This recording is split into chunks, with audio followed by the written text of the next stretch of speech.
We just learned how to add motion to a title. Let's do the same thing for our photos. But with photos, sometimes you call this the Ken Burns effect, where you slowly zoom in to or zoom out of the subject or a part of your photo. Ken Burns is a famous documentarian. He's made a lot of great documentaries from Civil War, World War II, baseball. He's one of my favorite documentarians of all time. We're going to do the same thing. So we're going to animate the position, but we're also going to animate the scale. So I generally don't care where I'm setting the keyframes initially. I'll move them later. So I'll just go anywhere on this photo. If this is a good final resting area, that's good. But if not, maybe we want to find the final resting spot or the final shot right there. Set keyframes. And then move these to the end.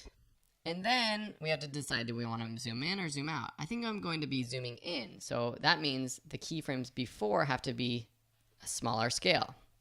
So I'm going to set this to 60. And I'm also going to just move it down a bit.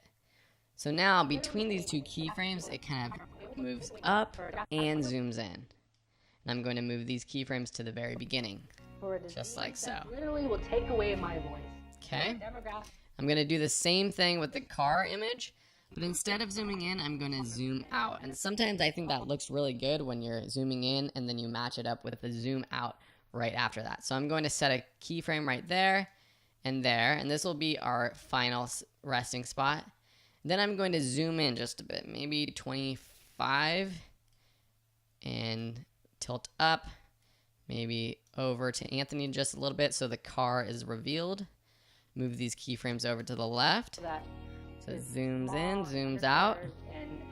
Looks pretty good. Let's play through that one more time. Zooming into this nice photo of Anthony and his mom. Zooms out from Anthony, revealing him in his car. That's how you add the Ken Burns effect to your photos.